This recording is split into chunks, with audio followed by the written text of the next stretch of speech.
ассалому алайкум бинандаҳои азизу арҷуманд. ҳоло ба таваҷҷӯҳи шумо нашри таҳлилӣ ва ҷанбастии ҳафта аз телевизиони симои шаҳри Панҷакейн манзур мегардад.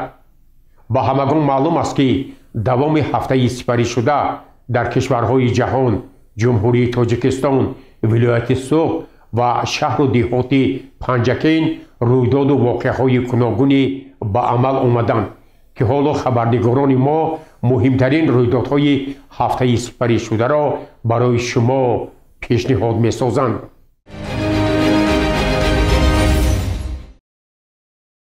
агентии назорати маводи нашаовари назди президенти ҷумҳурии Тоҷикистон сиёсати давлатӣ, ҳамоҳангсозии байни идоравӣ, инчунин ҳамоҳангии ҳамкориҳои байналмилалиро дар соҳаи муомилоти қонунии воситаҳои нашъадор, моддаҳои психотропӣ ва прекурсорҳо, муқовимат бо муомилоти ғайриқонунӣ ва суистеъмоли онҳоро амалӣ менамоянд ки ин яке аз вазифаҳои муҳимтарини кишвар ба ҳисоб меравад. Вобаста ба ин, ҳамасола санаи 1 июн рӯзи таъсисёбии агентии назорати маводи нашъаовари назди президенти ҷумҳурии Тоҷикистон таҷлил мегардад. Ба ин муносибат раиси шаҳри Панҷакент Абдухолиқ Холиқзода ба шӯъбаи байниноҳиявии зарафшони раёсати агентии назорати маводи нашъаовари назди президенти ҷумҳурии Тоҷикистон дар вилояти Суғд ташриф оварда кормандони ин шӯъбаро ба муносибати идашон шодбош гуфт. раиси шаҳр қайд намуд ки дар шароити кунунӣ вазифаи аввалин дараҷаи тамоми сохторҳои қудратӣ ва сохторҳои низомӣ аз ҷумла агентии назорати маводи нашъаовар, кушунҳои сарҳадӣ ва хадамоти гумрук муборизаи мақсаднок ва мунтазам бар зидди гурӯҳҳои ҷиноии фаромилӣ мебошад ки ба қочоқи маводи мухаддир ба қаламрави Тоҷикистон ва интиқоли ғайриқонунии онҳо ба кишварҳои дигар машғуланд. ба кормандони ин раёсат аз ҷониби мақомоти иҷроии ҳокимияти давлатии шаҳри Панҷакент сипоснома ва тӯҳфаҳои хотиравӣ тақдим гардид. Зайниддинов Фазлиддин Наҷмиддинович, майёри хадамоти назорати маводи нашъаовари назди президенти ҷумҳурии Тоҷикистон дар вилояти Суғд қайд намуд ки кормандони ин ниҳод тамоми саъю талоши худро ба роҳ хоҳанд монд то ин ҷиноятро пешгирӣ бикунанд. ӯ дар идома қайд намуд ки дар соли равон 7 ҷиноят ва 9 ҳолати ҳуқуқвайронкунии маъмурӣ ошкор гардида аз муомилоти ғайриқонунӣ ҳамагӣ 14 килограмму 286 аз 1972 грамм маводи мухаддир, аз он ҷумла 2136 грамм героин, 2156 грамм афюн, 14 килограмму 278 грамм ҳашиш ва 3203 грамм бангдона мусодира карда шуда 5 нафар ба ҷавобгарии ҷиноятӣ ва 10 нафар ба ҷавобгарии маъмурӣ бо ҷаримабандӣ ба маблағи 18 000 сомонӣ ҷалб карда шуданд.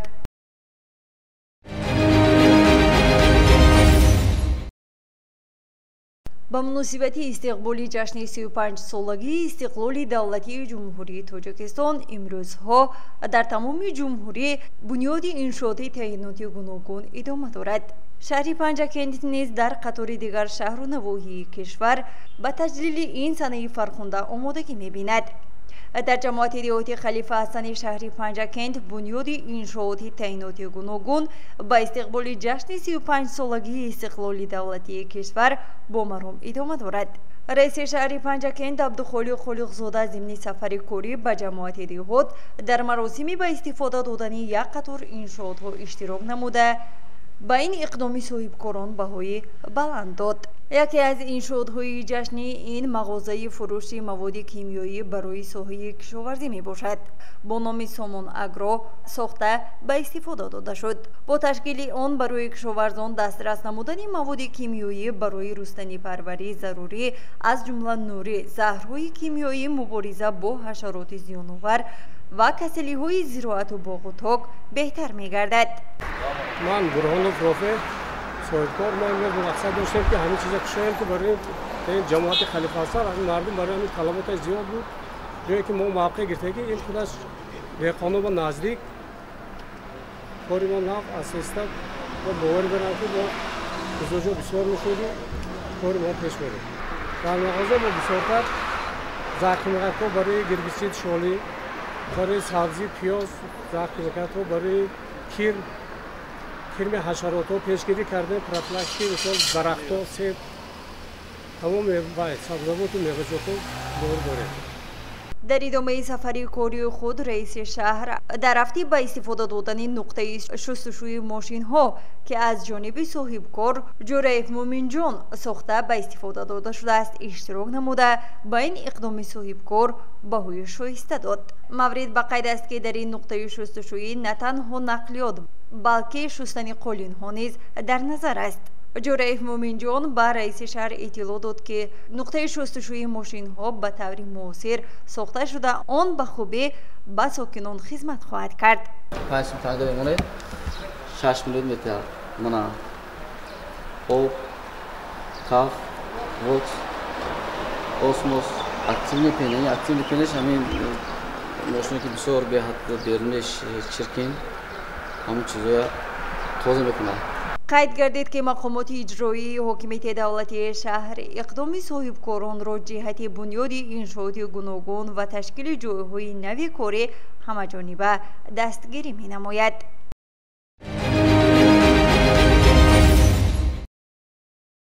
با دستگیری مقامات اجرایی محلی حاکمیت دولتی شهری پنجکند و تشبث و سهمگذاری ساکنان در محله نوبنیاد دهه صوفیان پل ماشین گذر افتتاح گردید. رئیس شهری پنجکند عبدالخالق خالقزاده ضمن سفر کاری خود به این محله در افتتاح پل ماشین گذر اشتراک نموده به این اقدام ساکنان احسان خواند. کودکان و نورسان با خوشحالی زیاد در افتتاح پل ماشین گذر که در بالای کانال فرمیتن ساخته به استفاده داده شده بود اشتراک نموده شعرخوانی میکردند. من وطن سرشت من، بقا و سر نوشت من، زمین و زرد و هشت من، بهشت من. رئیس شهر هنگام صحبت با ساکنان اظهار داشت که ما باید تا 35 سالگی استقلال دولتی جمهوری تاجیکستان محل خود را آباد و زیبا گردانیده این جشن با شکوه را با یک شهامت خاص پیشواز بگیریم.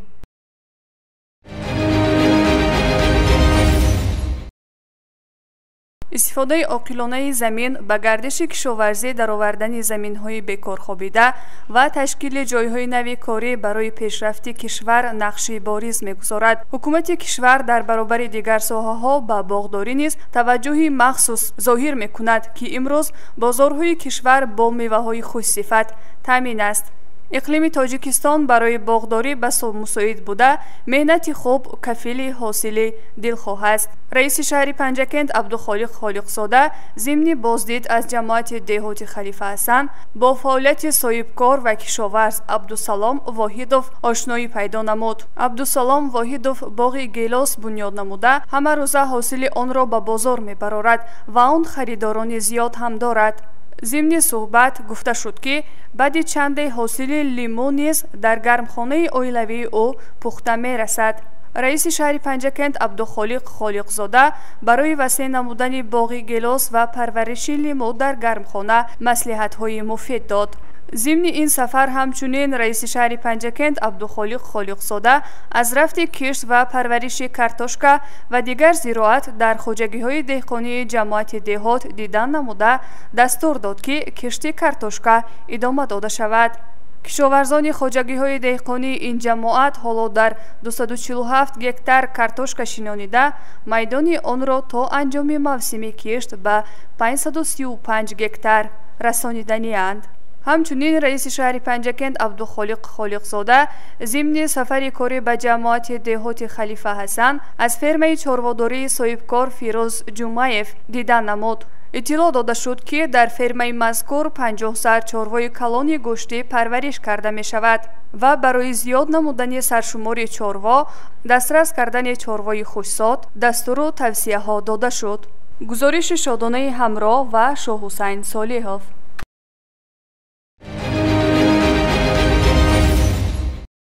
دیده با فعالیت این مؤسسه‌های تعلیمی به هیئت آموزگاران، دانشجویان و خوانندگان بهای بلند دادند.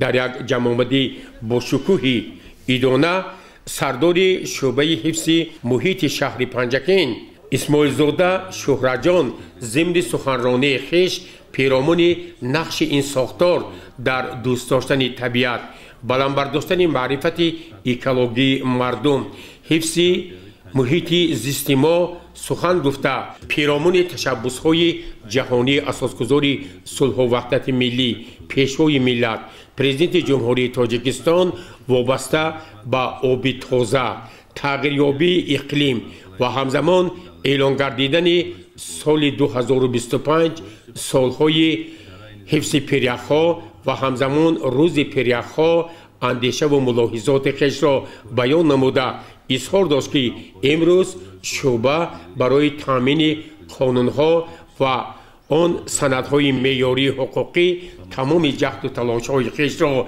روانه کرده است. اسماعیل زاده شهرجان همه ساکنان شهر و دیهات پنجکین را با روز جهانی حفظ محیط زیست صمیمانه تبریک و مبارکباد گفت.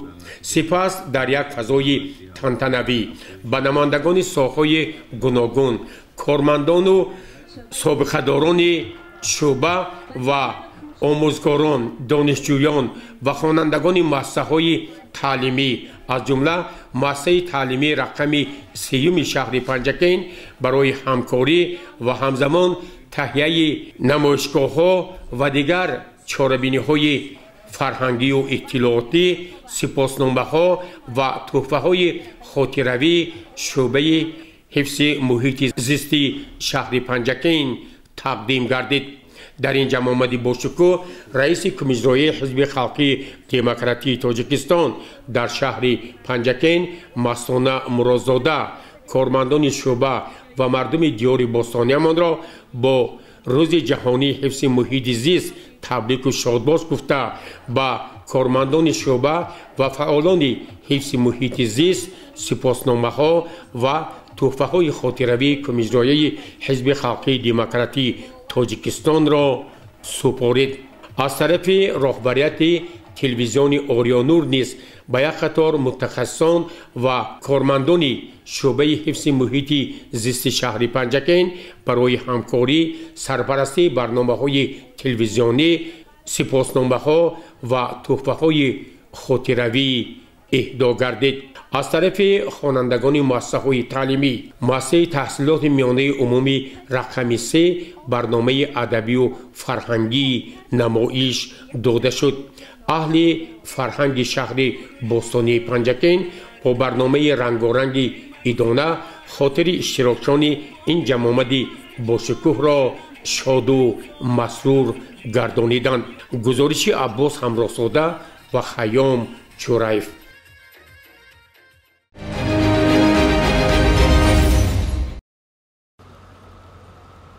روز 6 ایون در سراسر جمهوری عزیز ما تاجیکستان عید قربان با یک شکوه و جلال خاصه تجلیل گردید. ساکنان شهر باستانی پنجکین و مهمانان این دیار صبح بروقت با مسجد جامع مرکزی به نام خواجه محمد بشارا تشریف آورده در مراسم برگزاری نماز عید قربان شرکت ورزیدند. در آغاز این نماز سرخطیب مسجد جامع مرکزی به نام خواجه محمد بشارا محمد امید غفارزاده پیرامون عید سعید قربان اندیشه و ملاحظات خویش را بیان کرد. مردم را به کارهای آبادانی و سازندگی، دستگیری کمبزاعتان و همزمان وسعت کارها برای باز هم تازه و زیبا ساختن دیار باستانی پنجکین هدایت نموده حاضرین را با عید سعید قربان صمیمانه تبریک و مبارکباد نمود. پیش از نماز عید قربان نماینده مقامات اجرایی حاکمیت دولتی ولایت سوخت سردار ریاستی کشاورزی ولایت سوخت امرالدین قاسمزاده حاضرین را با متن پیام شادباشی رئیس ولایت سوخت معاون یکم رئیس مجلس ملی مجلس عالی ҷумҳурии тоҷикистон муҳтарам Раҷаб Аҳмадзода шинос намуд ва ба ҳозирин иттилоъ дод ки воқеан иди Қурбон дар ҷумҳурии Тоҷикистон яке аз идҳои фархунда ба шумор меравад. Дар паёми табрикӣ раиси вилояти Суғд таъкид шудааст ки боиси ифтихор аст ки таҳти сиёсати дурбинона ва хератмандонаи асосгузори сулҳу ваҳдати миллӣ пешвои миллат президенти ҷумҳурии Тоҷикистон муҳтарам Эмомалӣ Раҳмон ва баракати муқаддастарин неъмати зиндагии халқимон истиқлоли давлатӣ ва дунявияти он дар ватани маҳбуби мо барои пайравони ҳамаи адьён имкониятҳои баробар ва шароити озоду созгори эътиқодӣ фароҳам оварда шудааст. моҳияти таҷлили иди Саиди Қурбон пеш аз ҳама дар он зоҳир мегардад ки он инсонҳоро ба шинохти қадру манзилати ҳамдигар, дарки рисолати инсонии худ ва анҷом додани беҳтарин амалҳо даъват менамояд. дар назди намозгузорони масҷиди ҷомеи марказӣ ба номи хоҷа Муҳаммади Башорои шаҳри Панҷакен, раиси шаҳри Панҷакен Абдухолиқ Холиқзода пиромуни иди Саиди Қурбон ва мақсаду мароми халқи мо андеша ва мулоҳизоти хешро баён намуда бо як самимияти хоса мардуми диёри бостонии Панҷакенро бо иди Қурбон табрику шодбош гуфт. дар паёми табрикии хеш раиси шаҳри Панҷакен Абдухолиқ Холиқзода изҳор дошт ки бо баракати сиёсати дурандешонаи асосгузори сулҳу ваҳдати миллӣ пешвои миллат президенти ҷумҳурии Тоҷикистон муҳтарам Эмомалӣ Раҳмон ҷашнҳои миллӣ ва анъанаҳои динии мо дубора иҳьё гардида шаҳрвандон озодона ба ибодат машғул мешаванд, ба зиёрати хонаи худо мераванд ва дигар фаризаву суннатҳои дини мубини исломро ба ҷо меоваранд. моҳияти иди Қурбон яке аз суннатҳои эътиқодии мардуми мо аз хайру саховат, дӯстиву муҳаббат ва дастгирии байни ҳамдигари инсонҳо ҳамчун омили саодати зиндагии ҷомеа иборат буда ғояҳои эҳсону накӯкорӣ аз ҷумла ҳусни муошират бо аҳли хонадон, лутфу муҳаббат ба наздикону пайвандон, муомилаи нек бо ҳамсоягон, мурувват ба дӯстону ҳамкорон, раҳму шафқат ба ятимону маъюбон, ёриву ғамхорӣ ба дармондагон, ниёзмандон ва дуову фотиҳа дар ҳаққи гузаштагон мебошад. дар идомаи суханронии хеш раиси шаҳри Панҷакен Абдухолиқ Холиқзода аз ҳамаи намозгузорон ва мардуми шарифи шаҳру деҳоти Панҷакен даъват намуд ки корҳои ободониву созандагиро дар саросари ин диёри бостонӣ ба ифтихори 35-солагии истиқлоли давлатии ҷумҳурии Тоҷикистон вусъат бахшанд. барои тозаву пироста намудани шаҳри бостонии Панҷакен, хуштарҳу зебо сохтани бинову кӯчаҳо ва ҳамзамон истифодаи оқилонаи замин, аз ҷумла бештар саҳм гузоштан дар маъракаи киштӣ картошка ва ба даст овардани ҳосили фаровон ки яке аз омилҳои таъмини амнияти озуқавории мамлакат мебошад, андешаҳои хешро баён карда онҳоро ба ин корҳои хайру савоб ва созандагӣ даъват намуд. пас аз анҷоми намози иди Қурбон мардуми диёри бостонии мо, намозгузорон ба аёдати падару модарон, беморон, хешу табор ва ниёзмандон рафтанд. онҳоро бо иди Саиди Қурбон самимона табрику шодбош гуфтанд.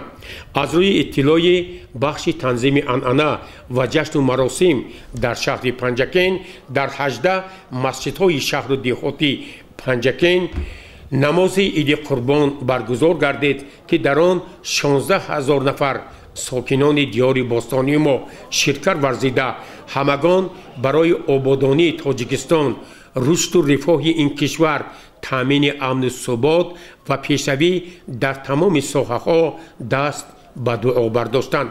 гузориши Аббос Ҳамросода ва Хайём Ҷураев.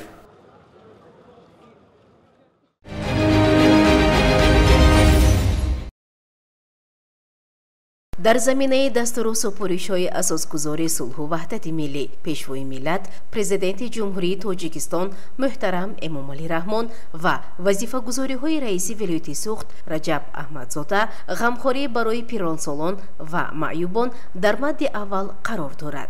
در روز عید سید قربان رئیس شهر پنجکند عبدالخالق خالقزاده با همراهی نماینده مقامات اجرایی حاکمیت دولتی ولایت سوخت سردار ریاست کشاورزی ولایت سوخت قاسم زاده امریدین با خانه اینترنت پیرانسالان و معیوبان شهر پنجکند تشریف آورده نخست آنها را از نام رئیس ولایت سوخت معاون یکم رئیس مجلس ملی مجلس عالی جمهوری تاجیکستان رجب احمدزاده و رهبری شهر باشندگان این مؤسسه اجتماعی را با مناسبت عید سید قربان تبریک و مبارکباد نموده اظهار داشتند که برای آنها تمام شرایط‌های ضروری فراهم آورده شدند و آنها تحت نظارت و غمخوری به واسطه سرور دولت پیشوای معظم ملت محترم امامعلی رحمان قرار دارند. رهبریت و چند نفر باشندگان این مؤسسه اجتماعی برای چنین غمخوری‌های همیشگی عرض سپاس کردند.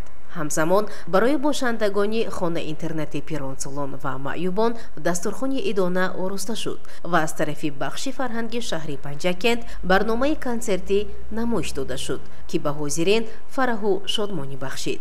واقعا ما همگان وظیفه‌دار هستیم که در پرتو هدایت‌های پیشوای معظم ملت رهبر دولت محترم امامعلی رحمان با یتیمان و معیوبان خانواده‌های نیازمند پیرانسالان و بیماران دست مدد دراز کنیم که این بهترین ثواب به شمار می رود.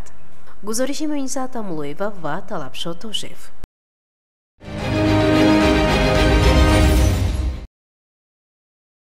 رئیس شهر پنجکند عبدالخالق خالقزاده از فرودگاه شهر بازدید نموده رفت کارهای آبادانی را مورد سنجش قرار داد. در جریان بازدید به مسئولین دخلدار دستور داده شد که برای سبز و خرم گردانیدن اطراف فرودگاه تعمیر جاری بیناها و نصب شعار و آویزه‌ها چاره‌های ایلовагӣ اندیشند. این تدبیرها در دایره آمادگی‌ها به جشن 35 سالگی استقلال دولتی جمهوری تاجیکستان عملی می‌گردد. در دایره بازدید از کارهای بنیادکاری رئیس شهر پنجکند از آسایشگاه شفا نیز دیدن نمود. در اینجا کارهای تعمیر بیناهای طبابتی، ساختمان مرکز آشی پلو و بنیاد حوضهای ماهیپروری جریان دارند. صاحب ملک آسایشگاه وظیفه‌دار کرده شد که کارهای آبادانی را تقویت بخشیده آن را به یک مرکز طبابتی معاصر و جوابگو به طلبات زمان تبدیل دهد. با تشبث صاحبکار علیشیر بازارов باغ فرهنگی و فراغتی به نام کمال خوجندی در شهر پنجکند با طرح نو از نوسازی می شود. راهروهای ساحلی کولی جوانان با فرش قومی روپوش گردیده خیمه‌های استراحتی نصب شدند. رئیس شهر به مسئولین باغ و شرکت پنجکندساز دستور داد که کارهای آبادانی از جمله تعمیر و منفرش‌سازی راه درآمدگاه اینچنین تشکیل حشرها برای تازه کردن حدود با شتاب اجرا کرده شوند.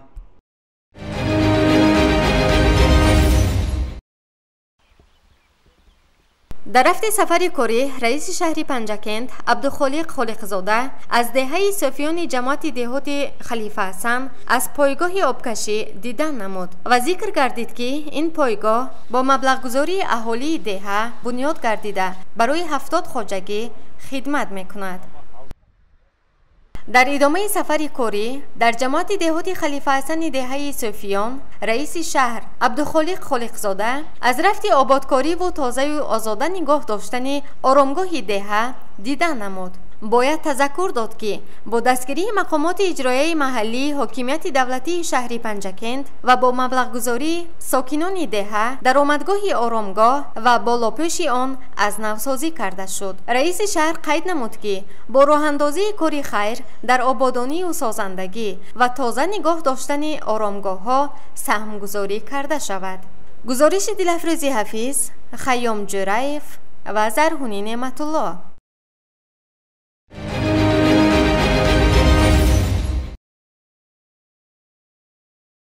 رئیس شهر پنجکند عبدالخالق خالقزاده در دایره سفر کاری خود به جماعت دهاتی خلیفه حسن با یک قطار شخصان فعال جامعه ملاقات نموده سابقه دار ساحه کشاورزی عثمانوف سپانقل را که 85 ساله شده است عیادت نمود.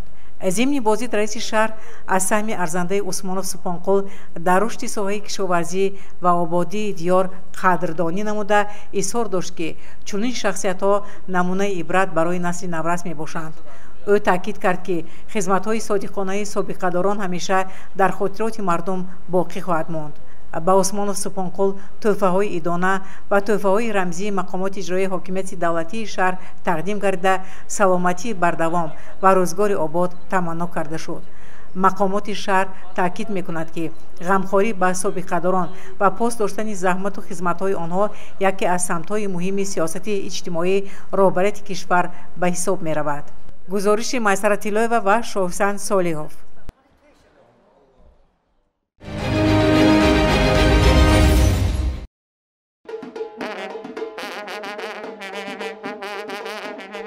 هر سال روز 1 میلیون در کشورهای جهان همچون روز بین‌المللی حفظ کودکان تجلیل می‌گردد که تاجیکستان نیز از شماره چنین کشورهاست. کودکان ثروت مهمترین آینده نیک امروز و فردای ملت میباشند و غمخواری نسبت آنها وظیفه هر یک شخص، جامعه و دولت است. در کوی فرهنگ شهر پنجکن با مناسبت روز بین‌المللی حفظ کودکان با اشتراک تربیت‌گرندگان مؤسسه‌های تا مکتبی شهر و دهات پنجکن، مربی‌ها و والدان آنها، اینچنین نمایندگان تشکیلات مؤسسه‌ها چاره‌بینی ادانه با یک شکل شهامت خاصه تجلیل کرده شد.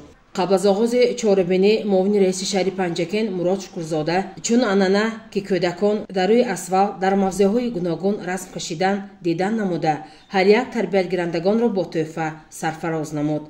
تربیت‌گرندگان درباره رسم‌های کشیده خود معلومات دادند. در درآمدگاه کوی فرهنگ شهر پنجکن مراد شکرزاده هنر دستی مربیان که به معرض تماشا گذاشته شده بودند دیدن نمود. سپس پیام تبریکاتی رئیس شهر پنجکن محترم عبدالخالق خالقزاده را معاون رئیس شهر پنجکن مراد شکرزاده ارائه نمود. برنامه آماده نموده تربیت‌گرندگان کودکستان‌های شهر و دهات پنجکن نمایش داده شد.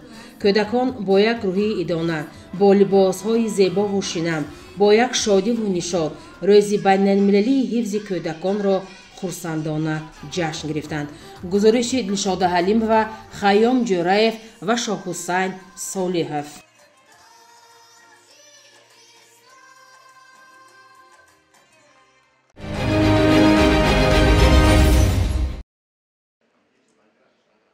سال روان سنه 27 ایون با امضای سازشنامه عمومی استقرار صلح و رضایت ملی در جمهوری تاجیکستان 28 سال پر می شود.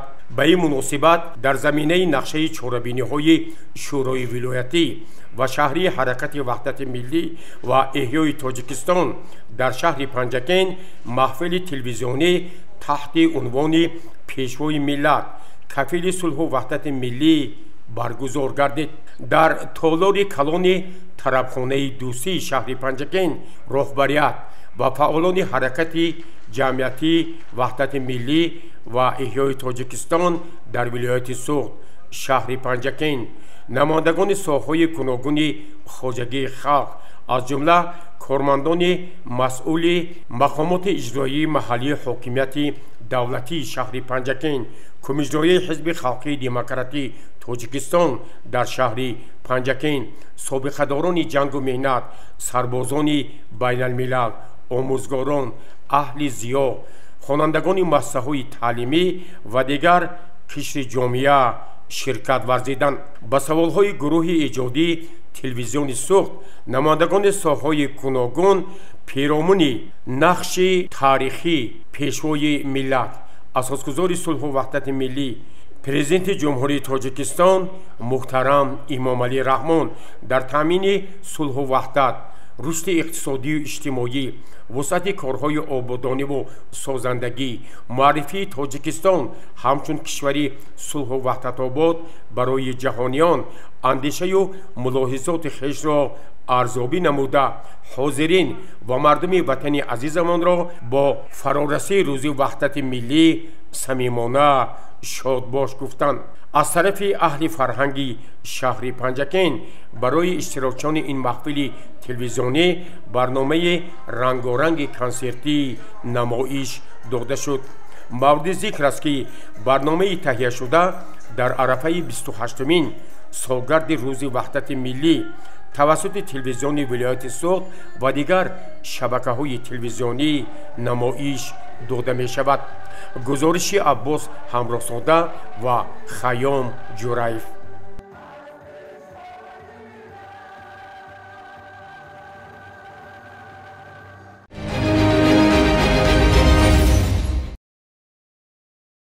дар тарабхонаи диловараи шаҳри панҷакент бахшида ба рӯзи байналмилалии ҳифзи кӯдакон бо иқдоми муассисаи давлатии маслиҳатгоҳи психологӣ тиббӣ педагогии шаҳри панҷакент чорабинии маърифативу фарҳангии идона баргузор гардид.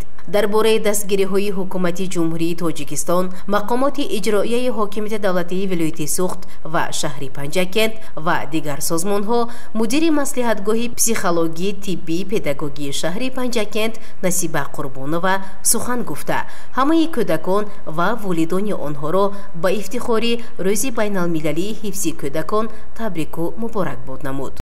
ҷобаҷогузории инҳо дар ҷомеа вазифаи аввалин дараҷаи мо кормандони соҳаи тандурустӣ ва ҳифзи иҷтимоии аҳолии ҷумҳурии тоҷикистон мебошад. бо дастгирии пешвои миллат муҳтарам эмомалӣ раҳмон президенти ҷумҳурии тоҷикистон чунин муассисаҳо дар ҷумҳурии тоҷикистон фаъолият мекунанд ки барои равонасозии онҳо ба ҷомеа ва соҳиби касбу ҳунар шудани онҳо пеш аз ҳама солимии онҳоро ба роҳ мондан вазифаи якумин дараҷаи мо мебошад. ба ҳамаи ин тифлакони хушрӯ ки дар симои ҳамаи инҳо ояндаи миллат бахти сафед, тани сиҳат, хонаи обод ва тансиатиро таманно дорам. раиси комиҷроияи ҳизби халқии демократии тоҷикистон дар шаҳри панҷакент мастона муродзода зимни суханронии хеш дар бораи аҳамияти рӯзи байналмилалии ҳифзи кӯдакон ғамхориҳои мақомоти давлатӣ шахсони саховатпешаву савобҷӯ андешаву мулоҳизоти хешро баён намуд. аз тарафи асосгузори сулҳу ваҳдати миллӣ пешвои миллат раиси муаззами ҳизби халқии демократии тоҷикистон барои шумо кӯдакони хуби даврони соҳиби истиқлолии кишвар ҳама шароитҳо имкониятҳо муҳайё гардидааст ки барои хондан таҳсил гирифтан ва зиндагӣ кардан имрӯз мо хушҳол аз он ҳастем ки дар ин чорабинӣ ки аз тарафи муассисаи таҳсилоти тиббӣ педагогӣ шаҳри панҷакент дар инҷо чорабинӣ ташкил кардан кӯдаконе ки дар инҷо иштирок мекунанд хеле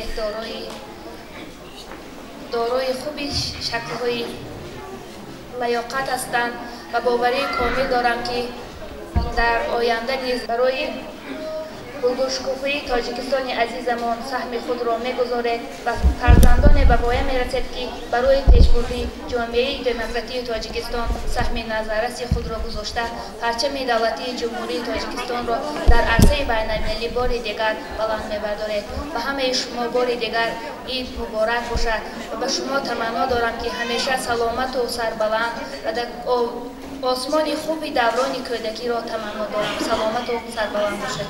ҳамзамон дар ин чорабинии идона аз тарафи комиҷроияи ҳизби халқии демократии тоҷикистон дар шаҳри панҷакент барои кӯдакон тӯҳфаҳои хотиравӣ тақдим карда шуд.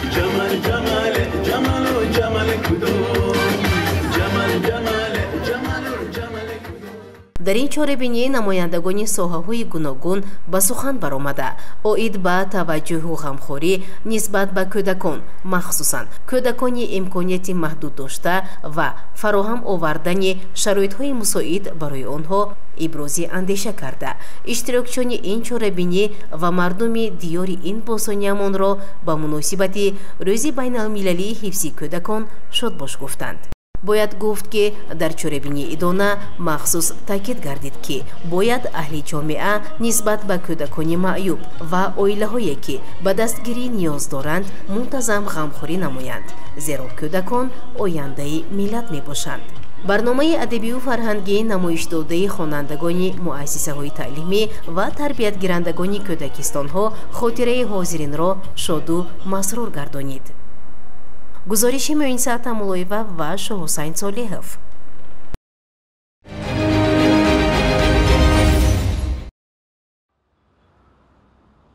бо мақсади иҷрои дастуру супоришҳои пешвои миллат президенти ҷумҳурии тоҷикистон муҳтарам Эмомалӣ Раҳмон вазифагузориҳои раиси вилояти суғд Раҷаб احمدزاده از طرف مسئولین ساحه‌های گوناگون برای پیشگیری از بلندشوی نرخ در بازارها و پایان بردن نرخ محصولات کشاورزی تدبیرهای مشخص عملی می شود. با این مقصد در بازار مرکزی شهر پنجکین گوشه مخصوص دهقان تشکیل کرده شد که اینجا از طرف ماموریت بازار برای کشاورزان و دهقانان تمام شرایط ها فراهم آورده شده است تا که آنها محصولات خیش را بدون میانه رو با نرخ‌های ارزان به خریداران پیشنهاد نمایند. سردار شعبه ناظرات سودای مرکز تشخیص منطقوی اگنتی تاجیکستان در شهر پنجکین شاکر امانقلوف پیرامون تشکیل گوشه دهقان و اهمیت آن اندیشه‌هایش را چنین بیان کرد. مقصد تشکیل کردن گوشه دهقان در بازار مرکزی شهر پنجکین از آن عبارت است که تمام دهقانان شهر پنجکین میتونن بمونگی بمیانه رو آمده مال و محصولات خودشون رو در همین گوشه دهقانی که ما تشکیل کردیم برای پست کردن نرخ محصولات کشاورزی. من گوشه دهقان تشکیل کردگی همه شرایطشون هست. ماموریت بازار وابسته کرده شدگی اگر یگان مانگی شود برای سودای همین دهقانا میتونن که ما مراجعت کنن، ماموریت بازار رو مراجعت کنن. ماموریت بازار و کارمندان اگنتی تاجیکستان در پیوسته در خدمت همین دهقانا بیارن به ملال مال و محصولات خودشون رو در اینجا به سودا گذارن. واقعا هیئت راهبری و کارمندان مرکز تشخیص منطقوی اگنتی تاجیکستان در عرفه عید قربان در بازار مرکزی شهر پنجکین با تاجران، صاحبکاران، فروشنده ها، مخصوصاً قصابان صحبت و ملاقات ها انجام دادند. از آنها دعوت نمودند که هیچگاه به بلند برداشتن نرخ محصولات مخصوصاً نرخ گوشت راه ندهند. اینجا گروه ایجادی تلویزیون با خریداران و فروشنده های بازار نیز یک صحبت آشکارا انجام دادند که حالا پیشکشی شما میسازیم. من همه رو در عرفه عید سعیدی قربان نرخ چه؟ من نرخ جدا قیمت دهقان بازار گفتم من اینجا دهقانا یا بازارش گفتم ماندن نو تشکیل کردن فقط خرید فروشا سوداگرا 1 کیلو زردالو وطن خودم با 10 سوم 1 کیلو گیلاس 25 سوم این چیگه باقی کدام یک چیز خریده گیریم. با فکر شما اگر دهقانای اصل آمده سودا کنن بازار ارزانه میشد. وطن خودم با زردالوها تگش که ریخته خرفته است اونا چنده میبرن 3 سوم میتن اینو 10 سوم میفروشن.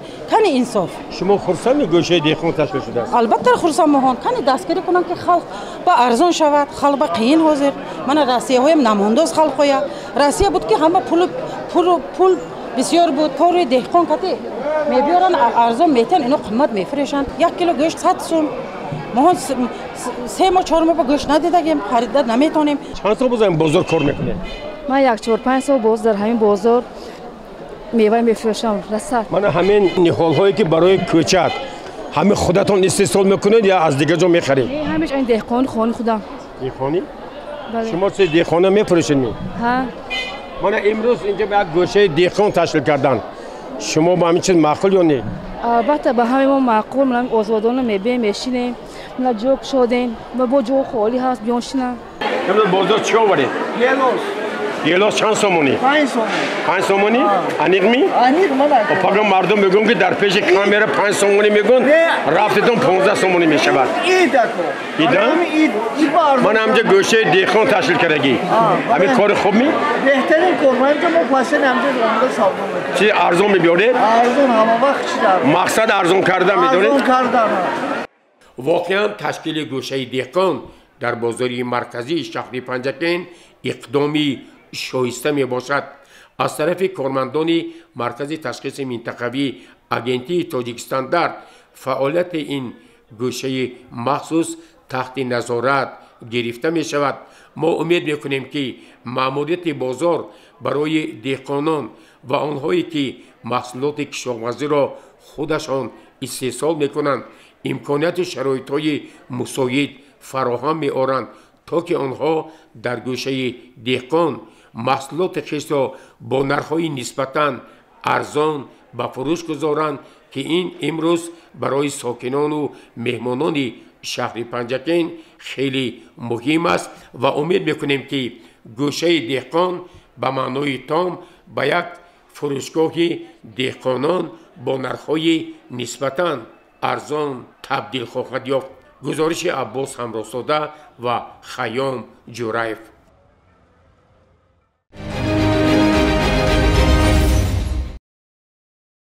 дар шаҳри бостонии панҷакент ва мавзеъҳои муҳими сайёҳии он як силсила вохӯриҳои судманд бо иштироки кормандони милитсия, намояндагони бахши сайёҳӣ, рӯзноманигорон, ронандагон, роҳбаладон ва сарҳадбонони гузаргоҳи сарҳадии саразм баргузор гардид. чорабиниҳо бо ташаббуси раёсати экологӣ ва сайёҳии вазорати корҳои дохилии ҷумҳурии тоҷикистон ва бо дастгирии мақомоти иҷроияи маҳаллии ҳокимияти давлатии шаҳри панҷакент доир гардид. мулоқот таҳти роҳбарии подполковники милитсия Дилафрӯз Каримзода, сардори шӯъбаи милитсияи сайёҳӣ, раёсати экологӣ ва сайёҳӣ вазорати корҳои дохилии ҷумҳурии тоҷикистон сурат гирифт. Каримзода таъкид намуд, ки мақсад аз ташкили чунин чорабиниҳо дастгирии ширкатҳои сайёҳии маҳаллӣ, таҳкими ҳамкорӣ бо сохторҳои дахлдор ва таъмини амнияти комили сайёҳон мебошад. ба гуфтаи ӯ, яке аз масъалаҳои муҳим набудани ҳамоҳангии ширкатҳои сайёҳии давлатҳои ҳамсоя бо мақомоти тоҷикистон аст. мутаассифона дар ҳолатҳои алоҳида дар натиҷаи ҳамкорӣ накардани ширкатҳои сайёҳии хориҷӣ бо мақомотҳои дахлдор, кӯмаку дастгирии саривақтӣ ба сайёҳон имконнопазир мешавад. мо бояд барои ҳалли ин мушкилот тавассути ҳамкориҳои минтақавӣ иқдом намоем, иброз дошт Дилафрӯз Каримзода. дар чорабинӣ ҳамчунин Исроилзода Назира, мудири бахши сайёҳии мақомоти иҷроияи маҳаллии ҳокимияти давлатии шаҳри Панҷакент иштирок ва суханронӣ намуд. қайд кард, ки Панҷакент яке аз минтақаҳои калидӣ дар рушди туризми тарихиву фарҳангӣ дар Тоҷикистон мебошад ва таъмини амнияти сайёҳон ва хизматрасонии босифат аз омилҳои асосии рушди минбаъда ба ҳисоб меравад. мо омодаем бо ҳама сохторҳо ҳамкорӣ намоем, то ба сайёҳон на танҳо шароити хуб, балки таҷрибаи мусбат аз сафар ба Тоҷикистон пешниҳод карда шавад, гуфт Исроилзода.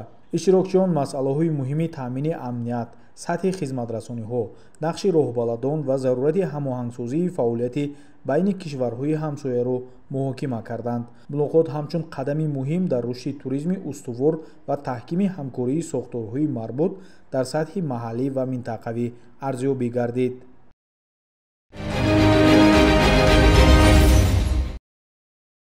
дар арафаи иди Саиди Қурбон, яке аз идҳои муҳими динии мардуми мусалмон, бо ташаббуси роҳбарияти ҷамоат ва дастгирии соҳибкорони маҳаллӣ 10 нафар аз сокинони ниёзманди деҳаи Суфиён мавриди аёдат ва дастгирӣ қарор гирифтанд. ин иқдоми хайрхоҳона бо ҳадафи расонидани кӯмак ба шахсони дорои имконияти маҳдуд ва эҳсони рӯзи ид сурат гирифта, бо рӯҳияи ҳамдигарфаҳмӣ ва эҳтиром ба арзишҳои инсонӣ анҷом дода шуд. ба аёдатшудагон маводи зарурии ғизоӣ аз ҷумла орд, равған, биринҷ ва дигар маҳсулоти хӯрока тақдим гардид. дар маросими аёдат масъулони ҷамоат, фаъолони маҳаллӣ ва намояндагони соҳибкорон ширкат варзида иброз доштанд, ки чунин амали хайр бояд ҳамеша идома ёбад ва ба як суннати нек табдил ёбад. онҳо зикр карданд, ки кӯмак ба ниёзмандон танҳо вазифаи иҷтимоӣ нест, балки қарзи виҷдонист, хусусан дар рӯзҳои ид, ки ба ҳамдигар даст дароз кардану аз ҳолу аҳволи якдигар бохабар будан аз муҳимтарин нишонаҳои инсонгароист. сокинони аёдатшуда бо изҳору сипосу миннатдорӣ аз чунин ғамхории пайваста қайд карданд, ки дастгирии шахсони саховатпеша ба онҳо нерӯи нав мебахшад ва нишон медиҳад, ки танҳо нестанд. ҳамчунин роҳбарияти ҷамоат изҳор дошт, ки минбаъд низ чунин иқдомҳо идома дода мешаванд ва ҷиҳати фароҳам овардани шароити беҳтар барои табақаҳои осебпазир чораҳои зарурӣ андешида хоҳанд шуд. ин ташаббуси нек дар остонаи иди Қурбон баёнгари эҳсоси баланди инсонпарварӣ ва саховатмандию ҳамдардии аъзои ҷомеа буда, намунаи ибрат барои дигарон низ мебошад.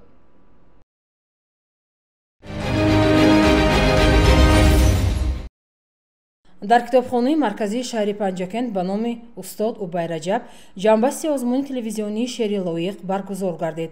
Озмун бо ташаббуси телевизиони Симо дар ҳамкорӣ бо китобхонаи марказии шаҳрӣ ва таҳти сарпарастии ширкати Рахш такси 3333 роҳандозӣ гардида буд. дар маросими ҷанбасте намояндагони ташкилоту муассисаҳои давлатӣ ва хусусӣ ширкат варзиданд. аз ҷумла раиси ҳизби халқи демократии Тоҷикистон дар шаҳри Панҷакент Мастона Муродзода, муовини директори ширкати Садо ва Симо Ҷаҳонгир Толибӣ, директори китобхонаи марказӣ Бобомуллоева Зарина ва намояндагони ширкати Рахш такси дар Панҷакент ҳузур доштанд. ғолибони озмун бо сипоснома ва тӯҳфаҳои арзишманд қадрдонӣ гардиданд. ҳамчунин иштирокчиён шеърҳои худро бахшида ба осори лоиқ шеъралӣ қироат намуданд ва барномаи фарҳангӣ бо иҷрои суруд барои болидахотирии меҳмонон идома ёфт. озмуни шеъри лоиқ ҳамчун як иқдоми фарҳангӣ ҷиҳати гиромидошти осори шоири шаҳир ва тарғиби маънавиёти миллӣ дар миёни ҷомеа аҳамияти махсус дорад.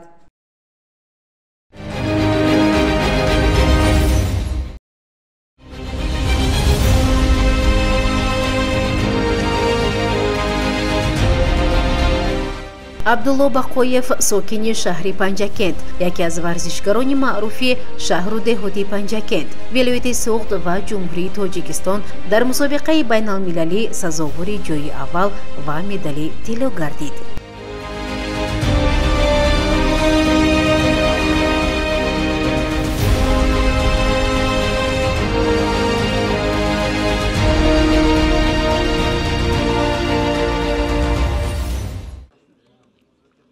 дар гузаргоҳи сарҳадии Ҷартепа Саразм таҳти садои Карнаева Сурнай, яке аз варзишгарони номии шаҳри Панҷакент, парчамбардори давлату миллати маҳбубамон Абдулло Бақоев хотирмон пешвоз гирифта шуд. намояндагони мақомоти иҷроияи маҳаллии ҳокимияти давлатии шаҳри Панҷакент варзишгарро аз номи раиси шаҳри Панҷакент Абдухолиқ Холиқзода шодбош гуфта, барояш дар мусобиқаҳои навбатӣ муваффақиятро орзу намуданд.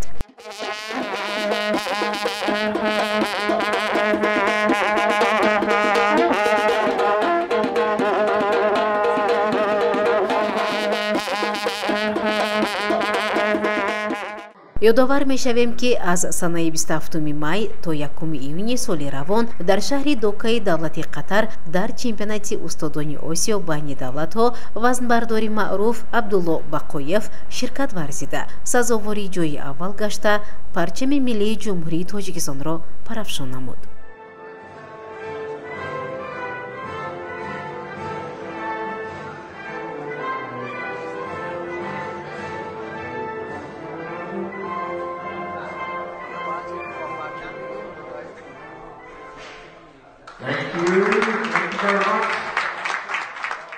бо иштирок намудан дар ин мусобиқаи байналмилалӣ ва сазовори ҷойи аввал гаштан барои ҳамагон хоса худи варзишгари номӣ Абдулло Бақоев ин як пирӯзии давлату миллат ба ҳисоб меравад. мегӯяд ки бо рақибонаш қувваозмоӣ намудан осон набуд, лекин ӯ тавонист ғалабаро ба даст орад. ман миннатдорӣ худамро аввало ба раиси шаҳр баён мекунам. ман дар шаҳри Қатар мусобиқаи Осиё баромад карда дар мобайни 15 давлати Осиё ҷои аввалинро ишғол кардам. ин мусобиқа ба ман бисёр ҳам вазмин алтида буд, барои он ки рақобатҳо бисёр вазмино буданд. ба вуҷуди ин нигоҳ накарда ман заҳмати худамро барои миллати худаму барои ватани худаму барои шаҳри худам нишон додам ки ман бояд миллати худамро аз ҳама пешдонаму ҷамъ 202 кило бардоштам. ногуфта намонад ки иштирок дар мусобиқаҳои байналмилалӣ ва сазовори медали тилло гаштан дар оилаи Бақоевҳо анъанавӣ гаштааст, зеро фарзанди Абдулло Бақоев Зубайдулло Бақоев низ дар мусобиқаҳои гуногун ширкат варзида ба давлату миллати худ медали тиллоро ба даст овардааст. ҳанӯз ба синни наврасиаш нигоҳ накарда ӯ мекӯшад то дар оянда мисли падараш номбардори миллату давлат гашта дар муаррифии тоҷикистони азиз саҳм баргузор шавад. Варзишгарон падару писар Абдулло ва Зубайдулло Бақоев минбаъд низ мекӯшанд дар чемпионатҳо мунтазам омодагӣ ҷиддӣ дида бо боварии комил иштирок карда сазовори ҷойҳои ифтихорӣ гардида парчамбардори миллат бошанд. гузориши Муниса Атамуллоева, Хаём Ҷораев.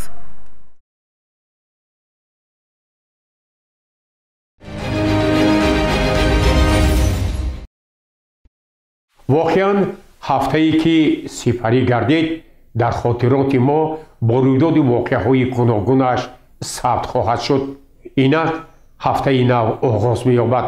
мо ба ҳамаи шумо бинандагони азизу арҷуманд дар ҳафтаи нав пеш аз ҳама тани сиҳат, хонаи обод, бахту саодат ва муваффақиятҳо дар ҳамаи ҷоддаҳои зиндагӣ орзу мекунем ва ман умед мекунам ки мардуми Панҷакенти Бостон дар роҳи татбиқи сиёсати созандаи асосгузори сулҳу ваҳдати миллӣ, пешвои миллат, президенти ҷумҳурии Тоҷикистон муҳтарам Эмомалӣ Раҳмон саҳми арзандаи хешро мегузоранд ва мо ҳамагон ҷашни фархондаи 35-мин солгарди истиқлоли давлатии ҷумҳурии Тоҷикистонро сазовор истиқбол мегирем.